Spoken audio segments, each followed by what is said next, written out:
Nós leremos o texto do Evangelho de João no capítulo 15, a minha versão aqui é a NBV, Nova Bíblia Viva.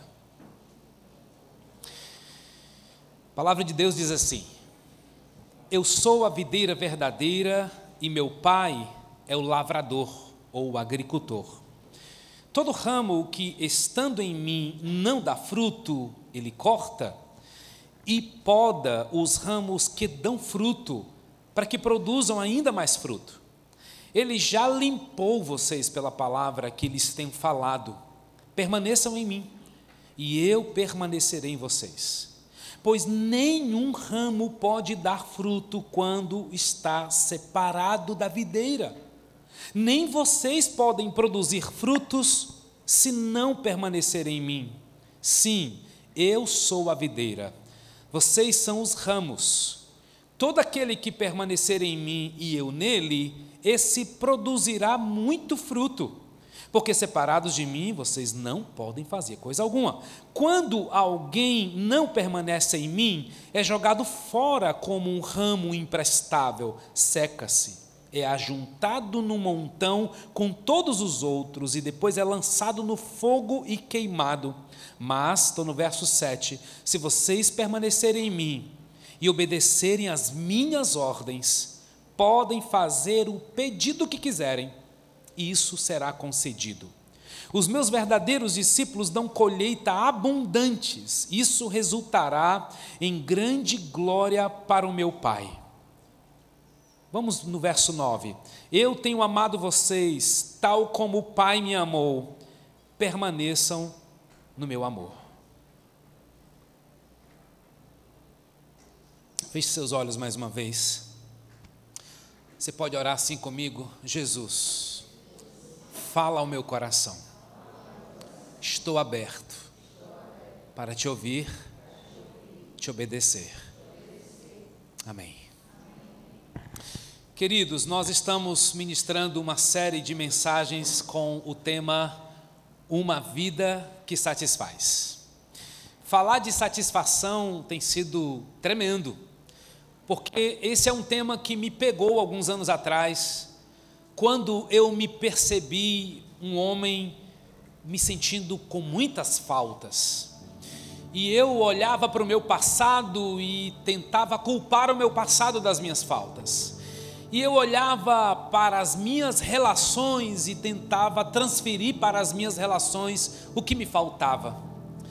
Até que eu casei, eu também comecei a fazer isso com a minha esposa. E depois eu descobri, com o passar do tempo, que quando Jesus entra na vida de uma pessoa, Ele não muda uma parte da minha vida, Ele não muda um momento da minha vida, Ele muda tudo.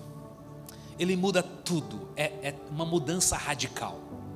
O que acontece é que, assim como você nasce, sendo um recém-nascido, você não tem dimensão de tudo que você recebeu.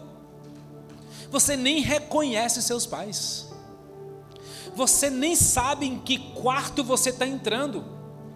Nos primeiros dias, semanas e meses do seu nascimento, você não sabe que tem avô, que tem tio, você não sabe. Você não sabe que você recebeu um monte de coisas lindas, que tem muita gente que te ama, mas nos primeiros anos da vida cristã a gente não sabe disso. Assim também é na vida com Deus. Um dia você entregou a sua vida a Jesus. Um dia você disse: Jesus, eu confesso o Senhor como Senhor e Salvador da minha vida. No meu coração eu creio que o Senhor ressuscitou dentre os mortos, e quem acredita na ressurreição de Cristo um dia ressuscitará com Ele. Você não tem dimensão de tudo que você recebeu no dia que você entregou sua vida a Jesus. E nesse sentido, a igreja evangélica correu um erro muito grande. Ao invés da gente apresentar a vinha de Deus, a gente apresentou a biblioteca de Deus. Ao invés da gente apaixonar as pessoas pela família que ela recebeu, a gente deu regras para elas. E logo nos primeiros dias da vida cristã, você foi dizendo assim: você tem que fazer isso, você tem que fazer aquilo.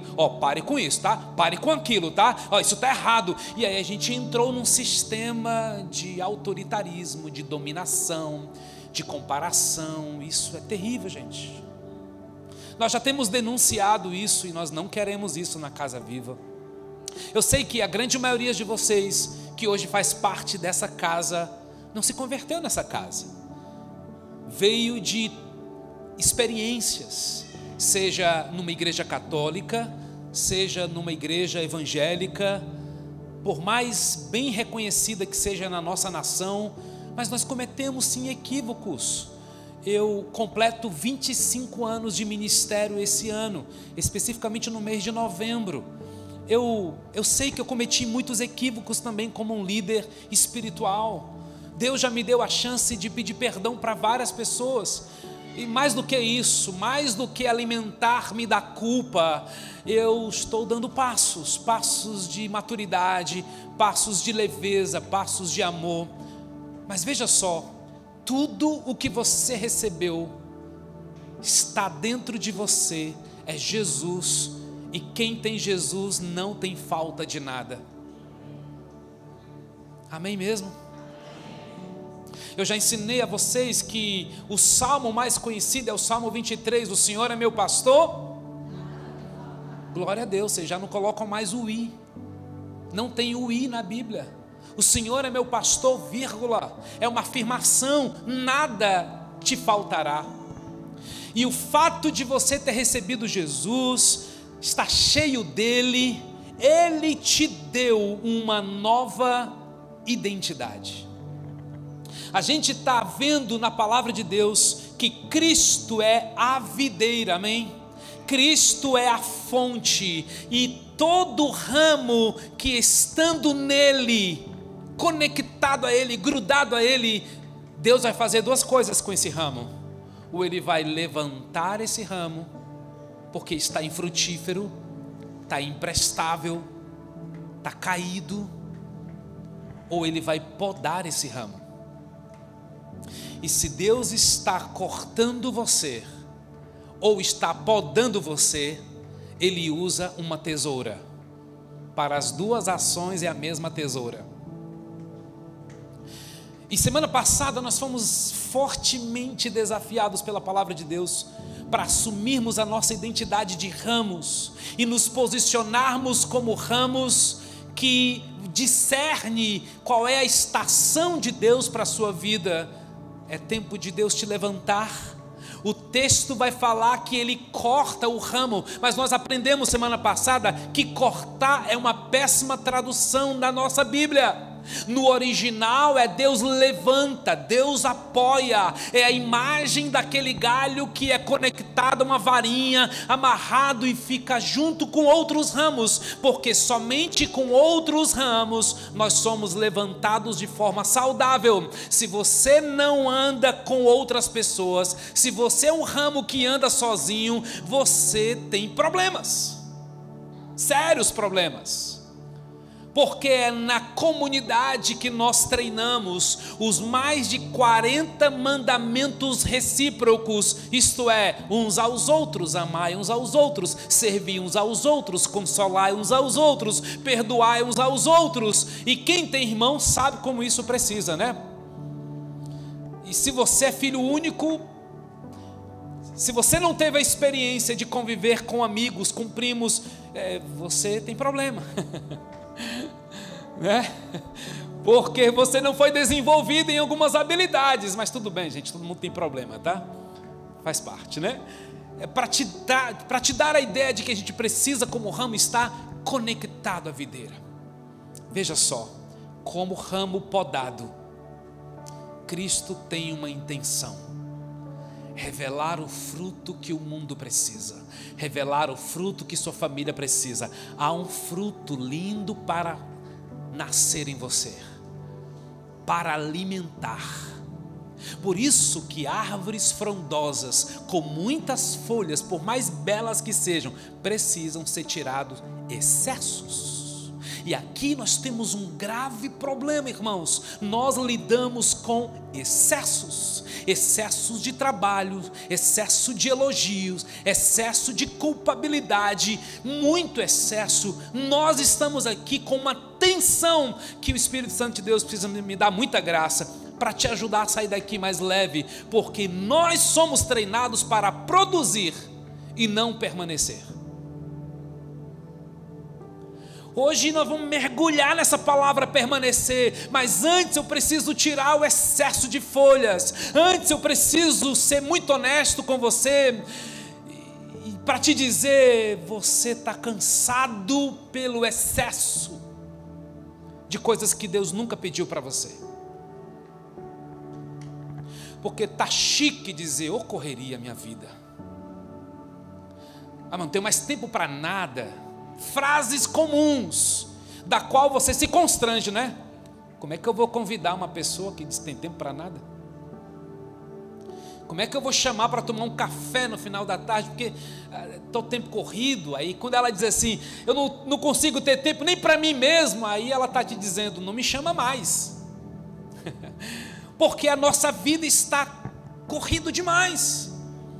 Há uma tensão que nós precisamos nos posicionar hoje. Há um equilíbrio em Deus, há um equilíbrio na palavra de Deus. Você precisa aprender a permanecer, e para permanecer você vai precisar aprender a encarar essa palavra chamada excesso, não só de trabalho, pensamentos acelerados em excessos, já viu isso? Sentimento em excesso, aí a gente vai sendo reativo e não ativo, e aí a gente vai vivendo essa coisa mais ou menos. A gente é um cristão mais ou menos, é um pai mais ou menos, é um gestor mais ou menos, é um líder mais ou menos, tudo é mais ou menos, gente. Realmente nós estamos vivendo uma vida que satisfaz? Louvado seja Deus por essa palavra que está nos tirando dos nossos excessos. Você sabe. Então, se até aqui a escassez foi um inimigo que nós olhamos e atiramos nele para dizer, não te falta nada. Para de dizer que você não é, que você não tem. Isso o mundo diz, o diabo diz, as pessoas que exigem de você diz que você tem que entregar resultado, e aí você fica com aquela sensação de que está faltando. Não, escassez não vem de Deus, escassez vem do mundo, do diabo e do pecado. Quem tem Jesus não tem falta de nada. Ele não errou em te dar 24 horas. Ele é perfeito em seus caminhos. Se a escassez é um inimigo que a gente precisa atacar, agora nós precisamos olhar para os excessos e atacar ele. Porque já já eu vou te inspirar a correr para as Escrituras. Mas antes eu preciso ter esse papo com você. Você precisa olhar para a sua agenda. Você precisa olhar para a sua primeira hora do dia. Você precisa olhar para a sua rotina. E talvez, assim como eu pedi que na semana passada você identificasse na semana os focos de escassez. Qual é o foco de escassez? Eu não tenho. Você começou com eu não tenho, já vem os demônios, tudo para perto de você. Te oferecer alternativas. Estou me sentindo só. E aí? Vai se conectar a quem? A qualquer um? A qualquer uma? Está faltando dinheiro. E aí, vai fazer o quê? Vai fazer dívida, entende? Diante da escassez a gente cai numa cilada. E diante dos excessos, irmãos, a gente cai numa canseira.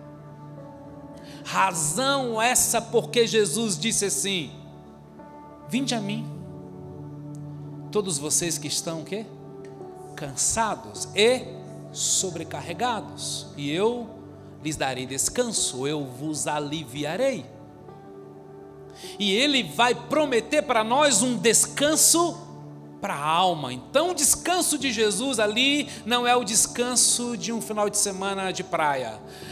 Tudo que eu estou precisando é viajar, é sumir. Isso é o que a teu corpo precisa. As tuas emoções precisam um pouco, mas o que sua alma precisa não é disso. Você já mudou de trabalho e o peso na alma continua. Você já mudou de coisas, estações, decisões na sua vida e continua com peso na alma. Sabe por quê? Porque o caminho é: aprendam de mim. E aqui vai o primeiro permanecer.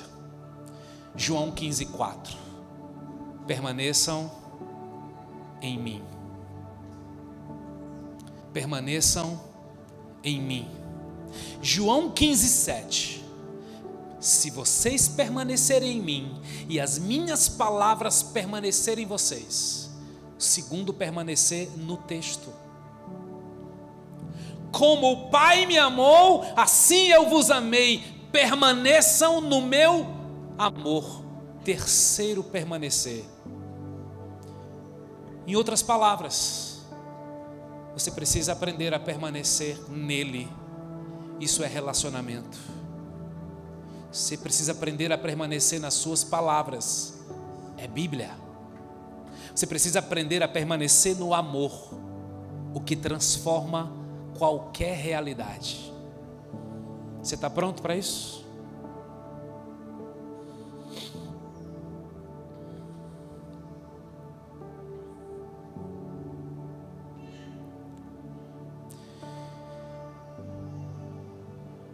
Para você estar no lugar de satisfação, para você encontrar a tua sintonia de conexão com o Pai, você não poderá cair na cilada da escassez e nem do excesso. E só há uma maneira para você fazer isso: permanecer. Como produzir fruto, gente? Como dar o fruto que seus filhos precisam? Como dar o fruto que o seu casamento precisa? Tem que começar em você. Porque a gente vive nessa performance de querer produzir pela nossa força. Mas hoje nós vamos tomar uma decisão. Vamos tomar um posicionamento. Permanecer em Cristo. Ser produtivo, irmãos, é muito bom, é claro que é bom, mas em excesso é danoso. E essa doença e essa atitude dos excessos está gerando pessoas doentes. E hoje nós vamos encontrar o descanso para a nossa alma. Como é que eu vou permanecer nele então? Primeiro, viver um relacionamento sem barreiras com Jesus. Isso significa viver num relacionamento de intimidade com Ele, onde eu preciso descansar em quem Ele é. Lembra do Éden? Estavam nus e não tinham vergonha. E aqui existe um nível de intimidade sem barreiras entre Adão e Eva, porque havia uma aceitação profunda entre eles. Adão não estava tentando mudar Eva, e nem Eva o seu marido. E quando eles pecaram, eles tentaram pela primeira vez cobrir a sua nudez. E muitos de nós ainda estamos chegando assim na presença de Deus, tentando cobrir a nossa nudez. Por isso que tem alguns assuntos que a gente tem coragem nem de colocar em oração, porque se você orar, Deus vai ouvir e Ele vai atender.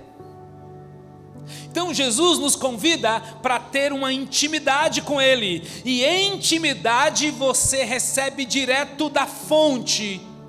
Por isso que eu estimulo você a correr para Jesus, a falar com Jesus, a ter um relacionamento com Jesus. Ainda não estou dizendo para você como, onde, que horas, qual é o jeito, não vou entrar nesse mérito hoje,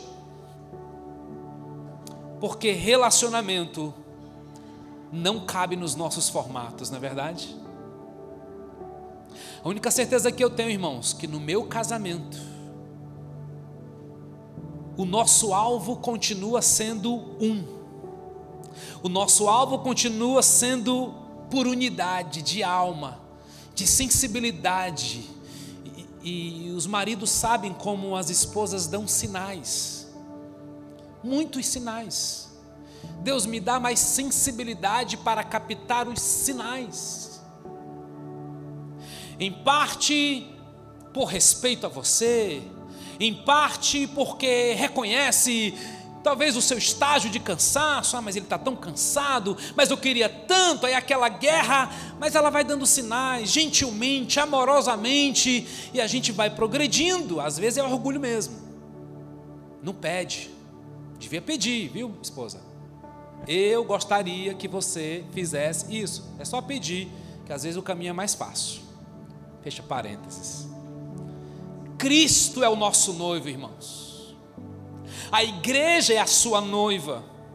O que é que Cristo quer fazer com a gente, como igreja? Ter um relacionamento conosco sem barreiras, viver um relacionamento sem lutas, sem colocar empecilhos. Permanecer, então, é buscar esse relacionamento sem barreiras. Você sabe quais são algumas das barreiras? O orgulho, a incredulidade. Se você colocar dúvida na Bíblia, já foi, meu amigo. O efeito da Bíblia na tua vida já não existe mais. Porque é necessário que aquele que se aproxima, diz Hebreus, creia que Ele existe e que Ele é galardoador daqueles que o buscam. Se você buscar, eu te garanto, você vai receber. Às vezes você vai receber o silêncio, mas é uma resposta. É tanto que em João 15:7, se vocês permanecerem em mim e as minhas palavras permanecerem em vocês, gente, essa expressão é muito linda, pedirão o que quiserem. Mas tem um segredinho nesse texto, falo já já. Queridos, permanecer é crer. É crer que aquilo que Jesus pensa sobre você é Ele te amando de uma forma tão extraordinária. Primeira coisa que você precisa crer é que nada vai separar você do amor que há nele, amém? Permanecer é viver poderosamente dependente da minha identidade em Cristo. E eu decidi trazer algumas declarações do que Cristo pensa sobre você hoje. Não é tudo, mas eu gostaria muito que você lesse comigo. Coloca aqui para mim, por favor. Que você lesse comigo quem é você em Cristo. Não sou eu dizendo, é Cristo pensando sobre você. É o que a Bíblia diz sobre você. Você quer ler comigo? Minha identidade em Cristo, Filho de Deus, crucificado com Cristo, reconciliado, livre da condenação, amado, seguro, pleno em Jesus, perdoado, salvo em Cristo. Tem mais. Justificado, santificado, nova criatura, redimido, herdeiro, vencedor, justiça de Deus, luz, sal, ramo da videira. Tem mais. Morto para o pecado, participante da natureza divina, escolhido, um com Cristo, selado em Cristo, livre, propriedade exclusiva de Deus, ovelha do bom pastor, amigo, servo, vaso de barro. Você é muita coisa.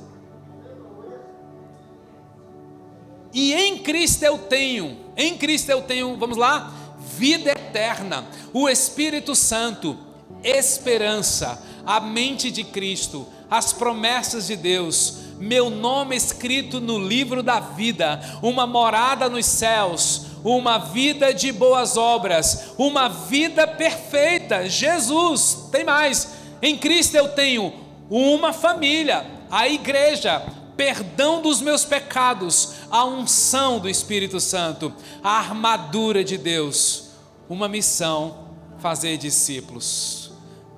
Ele merece ser aplaudido, não merece?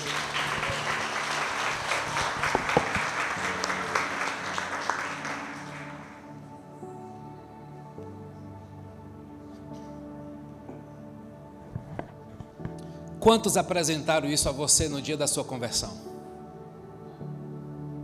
Nos seus primeiros dias convertido, na sua escola bíblica dominical, quem disse que você é?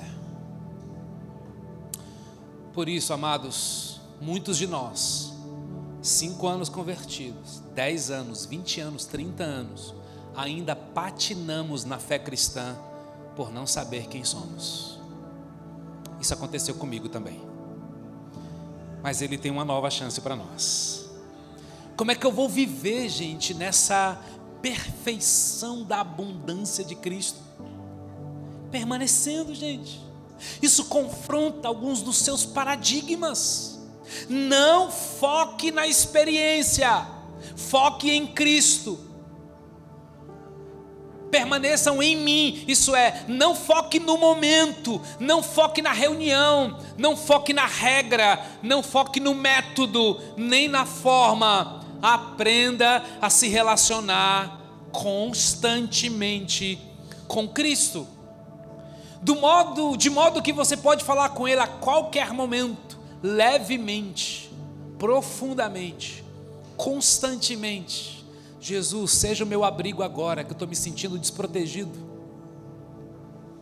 Jesus, seja o meu amigo agora, que eu estou me sentindo abandonado. É isso, gente.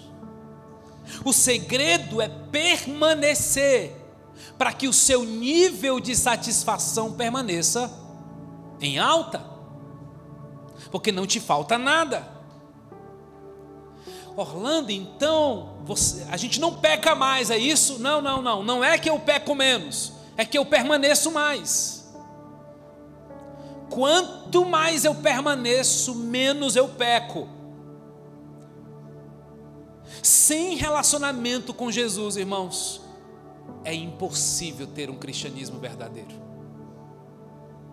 E eu sei que em alguns ambientes pesou o seu coração, porque foi te dado muitas regras, muitas métricas, inclusive para avaliar você como sendo alguém correto, alguém frutífero.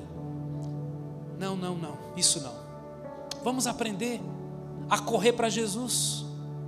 Gente, isso é tão espetacular, isso é tão forte, isso confronta tanto a mentalidade sistemática, teológica, que até agora eu não falei da Bíblia, gente.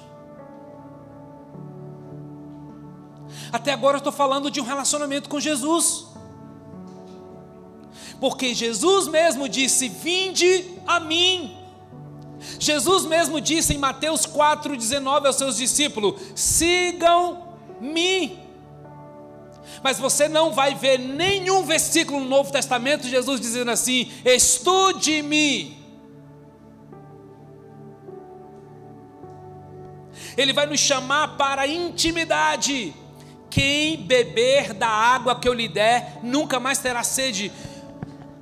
Pastor, então eu faço muita coisa para chegar a Jesus. Nós vamos te ajudar a se livrar das coisas que você faz para te levar a Jesus, porque Ele está em você, Ele está acessível a você, Ele tem coisas extraordinárias para você, e se você falar com Ele, e conversar com Ele, e estar sintonizado à voz dEle, porque o bom pastor, que nos trata como ovelhas, fala, e as ovelhas reconhecem a sua voz. Tem voz de Deus no seu ambiente de trabalho, tem voz de Deus no seu ambiente familiar, tem voz de Deus em lugares que você já disse: daqui não pode vir coisa boa. Fizeram isso com Jesus também.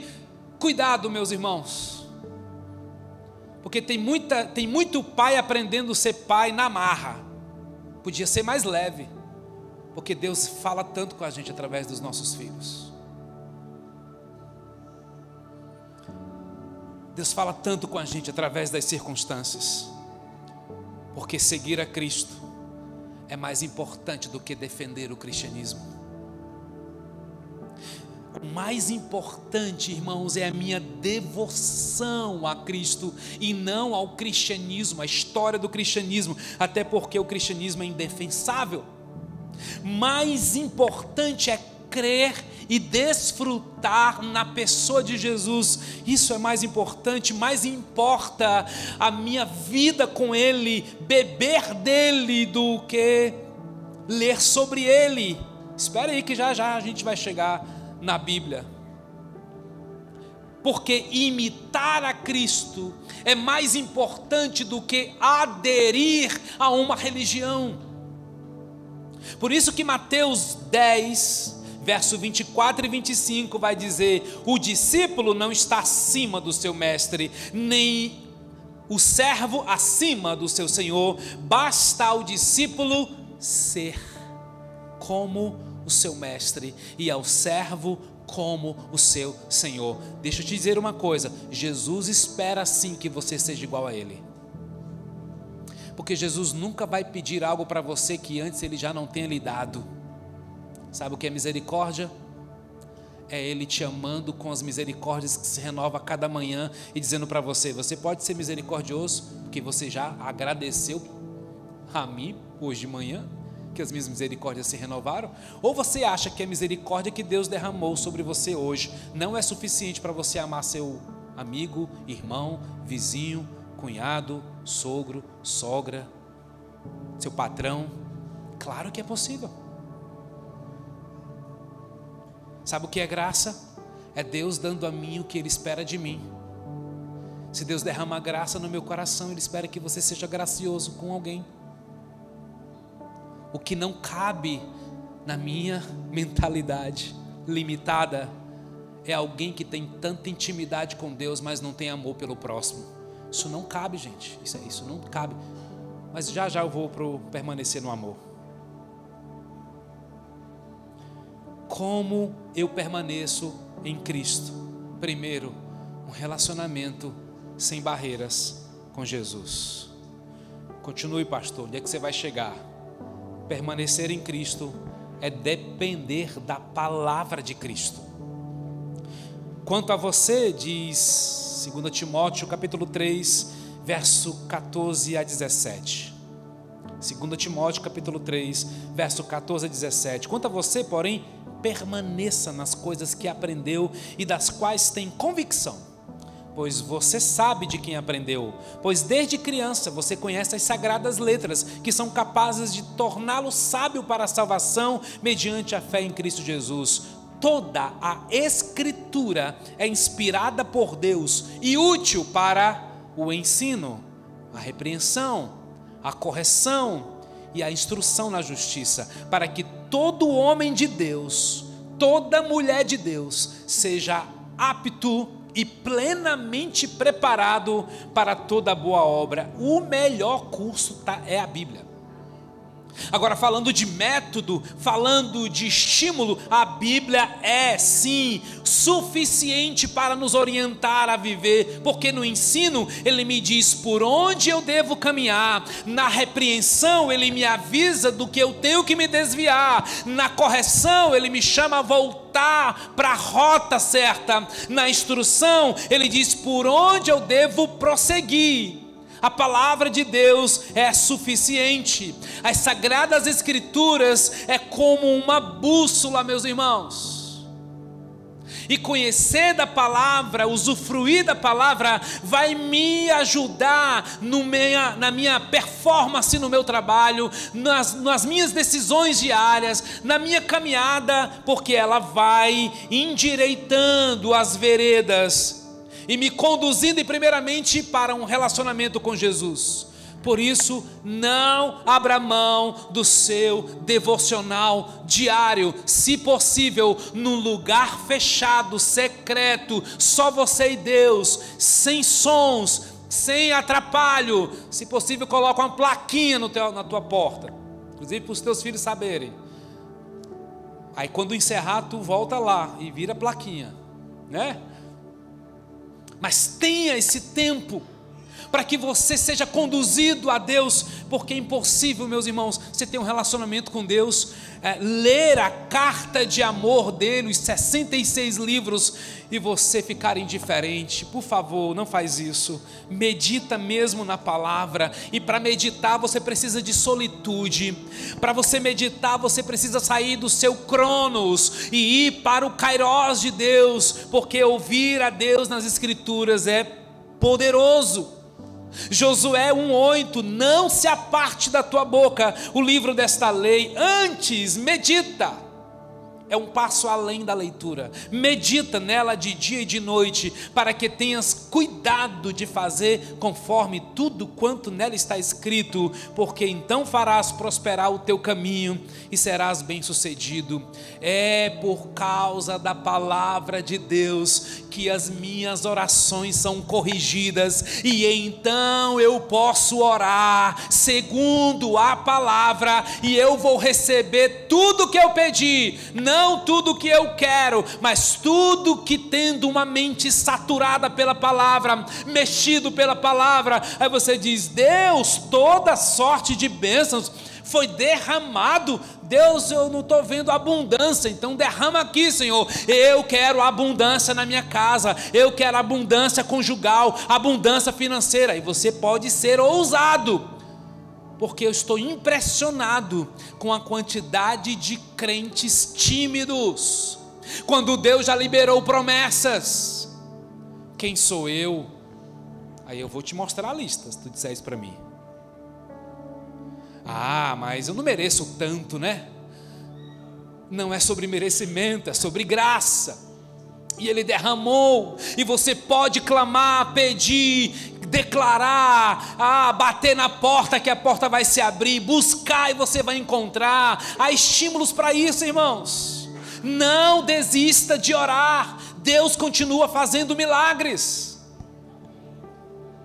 Esse relacionamento com Deus, para ela ser madura, ela precisa de meditação nas escrituras, porque os meus filhos, enquanto pequenos, tudo é muito lindo, e quando eles fazem um pedido que não tem nada a ver, é muito fácil identificar. Eu não vou fazer isso, porque não vai te fazer bem.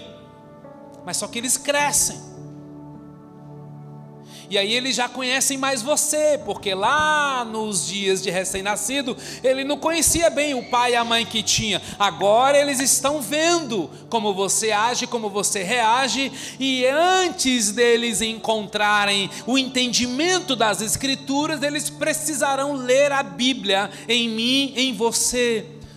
Então, quer uma dica importante, irmãos? Isso mudou a minha vida. Só pare de ler a Bíblia quando a Bíblia ler você.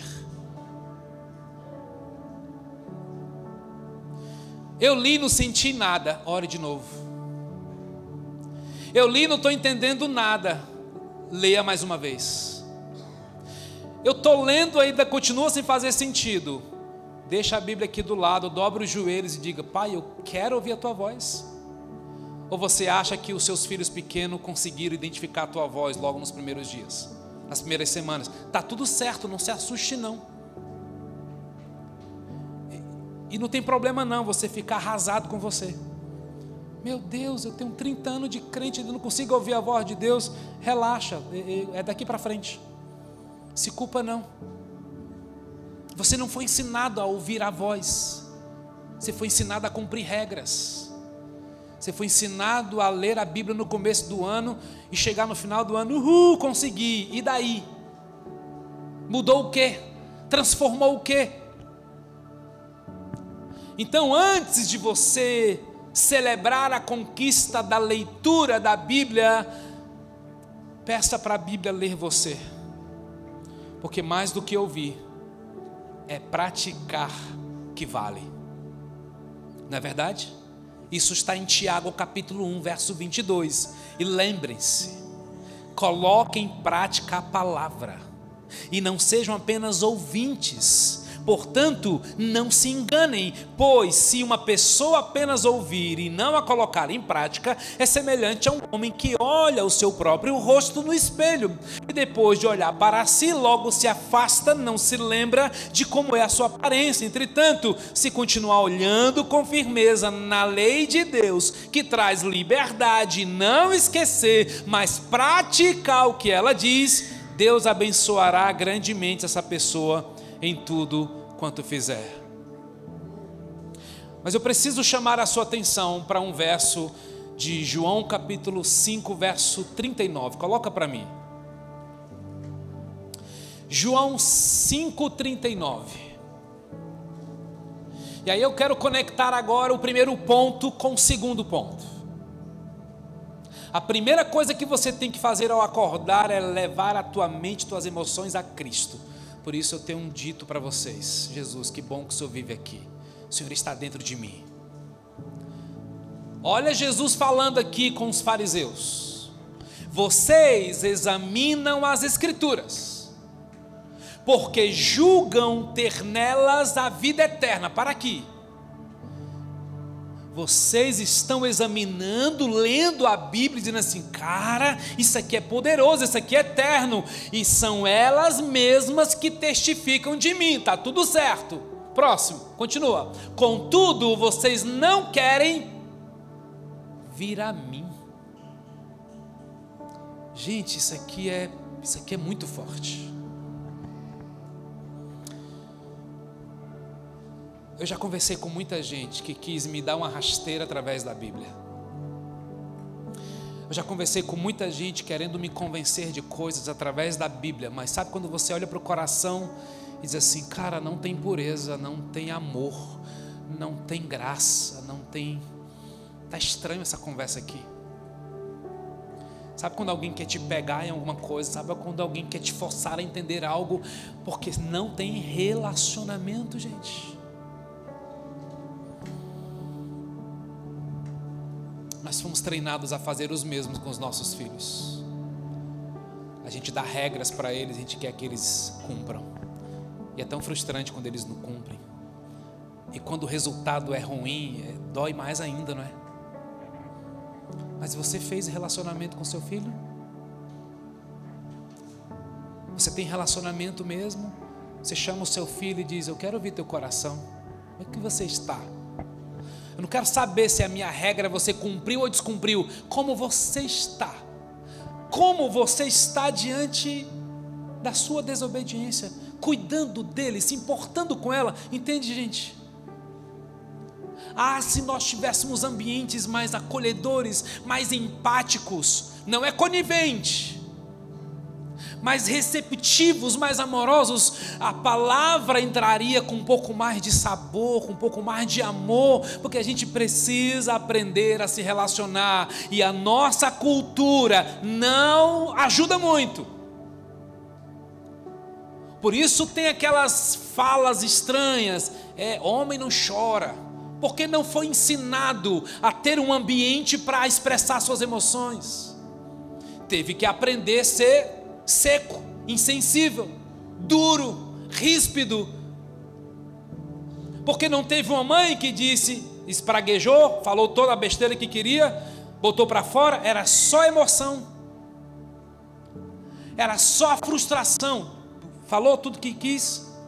Agora fala do teu coração depois da frustração, porque deve ter alguma coisa muito linda no seu coração, filho. Uma coisa muito linda no seu coração, filha. Gente, nós esbarramos em gente assim todo dia. Tem muita gente com cara de chato, irritado, gente arrogante. Não, é só uma casca. Se você olhar nos olhos, não vira o olhar não. Se você olhar nos olhos dessa pessoa e disser assim: você está bem?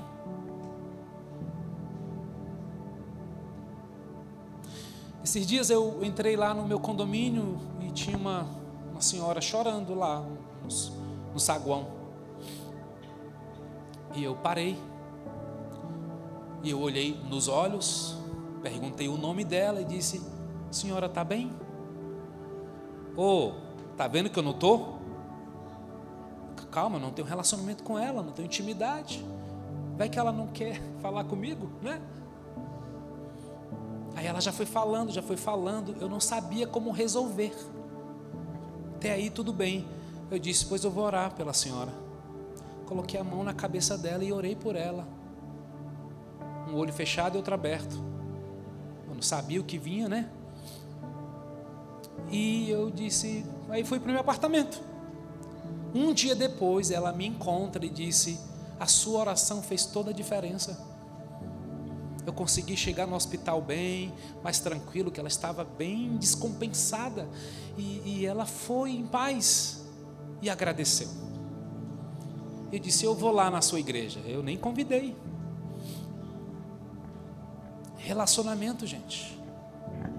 Muitos estudam as escrituras porque pensam ter nelas as respostas, mas não querem ter intimidade com Jesus. E nós vamos aprender, gente, a ponto de discernir isso. Porque de vez em quando vai vir uns camaradas lá nas nossas células. Bom de Bíblia. Aí até que você pergunta assim, cara, aí me diz uma coisa, qual foi a última vez que você ouviu a voz de Deus? Não, mas eu li. Não perguntei o que você leu, perguntei o que você ouviu de Deus para o seu coração. Orlando, mas Deus pode falar algo para o meu coração que não seja um versículo da Bíblia? Claro! Se Jesus falou com a gente através de uma videira, gente, eu sei que é um caminho meio perigoso, né? Porque tem muito misticismo, tem muito eu acho, muito eu penso. Enfim, mas quem tem o discernimento do Espírito Santo vai saber o que vem de Deus do que não vem de Deus. Quer permanecer? Relacionamento sem barreiras com Jesus. Quer aprender a permanecer? Relacionamento com a palavra de Jesus. E por fim, relacionamento com o amor de Jesus. Irmãos, o pecado, quando entrou no mundo, acabou com a produção natural do amor. O pecado faz com que o amor não cresça naturalmente no ser humano.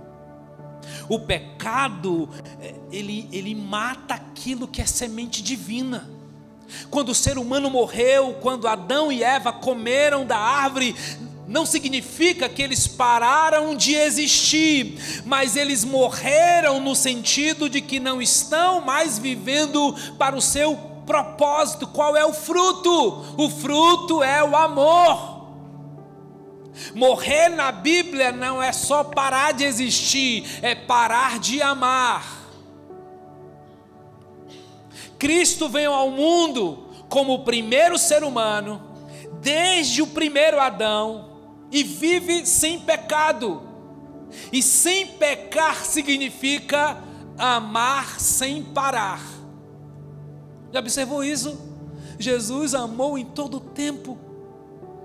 Até quando trazem uma prostituta para ele, trazendo as escrituras, para comprovar que ela poderia ser apedrejada, porque a lei condena. Alguém que sabe muito de Bíblia, sem intimidade com Jesus, gente, eu tenho medo dessas pessoas. Porque ela mata você, falando o que é certo, sem ter o coração em Deus. Quando Cristo nos convida para segui-lo, Ele não está dizendo apenas, venha comigo para o céu. Ele está dizendo para nós, venha comigo aprender a amar de novo. Venha comigo viver como um ser humano que sabe amar. Por isso a vinha é um lugar onde os primeiros sinais da volta do amor de Deus são manifestas. Cristo está amando aqueles discípulos. Uma vinha pode ser sua família. Uma vinha pode ser a nossa igreja. Uma vinha pode ser sua equipe de trabalho. Porque o mundo precisa do amor de Deus que não para. Lembra que o ramo é frágil? Não uma manifestação da nossa própria força. Você já viu o ramo fazendo esforço para permanecer? Não, ele só está dependente do amor de Deus. A gente precisa aprender a amar na vinha. Um ramo sozinho não cria uma vinha. Então, nós temos um chamado, irmãos, como igreja, de amar como Jesus amou. Ele é o nosso referencial. A qualidade da sua vida cristã, presta atenção, é igual à minha, tá certo? Se você tem Jesus, você tem a vida cristã inteira que você precisa. Agora, a diferença entre eu e você, entre você e alguém do seu lado, é a sua capacidade de permanecer. Porque a religião nos ensinou assim, rapaz, o meu tempo de devocional hoje foi bom demais, fiquei 2 horas. Mas durante o dia ele simplesmente esquece. Durante o dia ele não revela o amor de Cristo.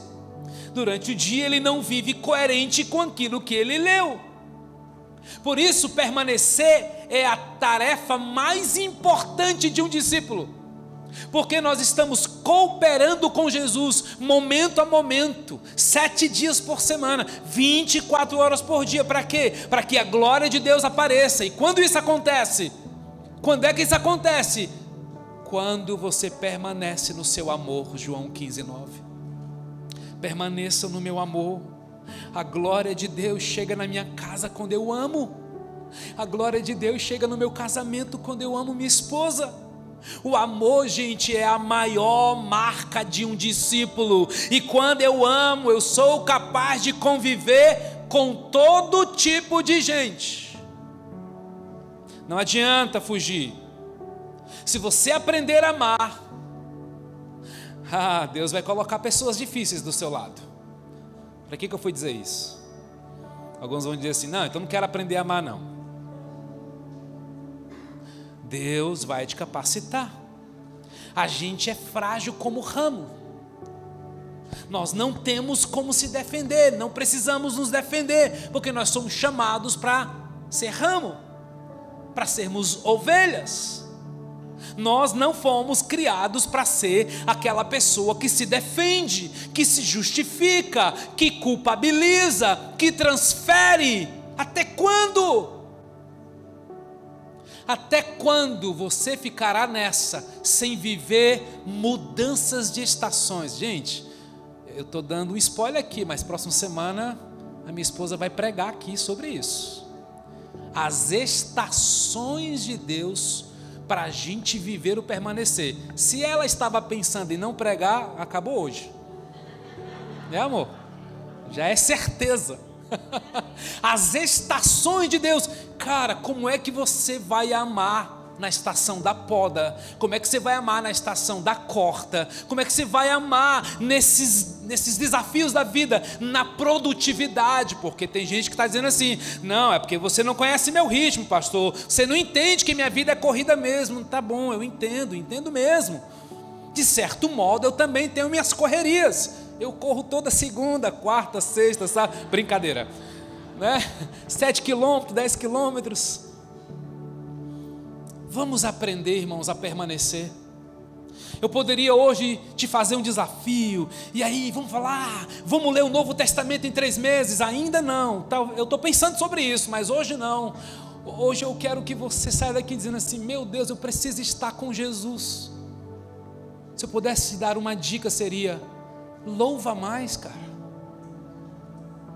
O louvor te leva para uma atmosfera de cara, Deus está aqui. Deus está aqui. Se Deus está aqui, Ele está falando, gente. Deus fala quando você dirige, Deus fala mesmo. Mas por favor, eu estou mais preocupado agora em você pegar aquele quartinho assim, bagunçado da tua casa, aproveitar e botar um bocado de coisa no lixo e dizer, cara, eu vou transformar esse quartinho aqui num quarto que eu vou chamar de lugar secreto. Aqui eu vou orar, aqui eu vou buscar, aqui é só para te lembrar, tá certo? Tem nada de especial no quartinho, pode ser em qualquer lugar mesmo, mas é porque está muito bagunçado, gente. Não, eu falo com Deus a qualquer hora, mas qual é a hora que tu tem intimidade com Ele? Não, mas eu falo com Deus dirigindo, fazendo qualquer coisa, mas qual é a hora que tu tem intimidade com Ele?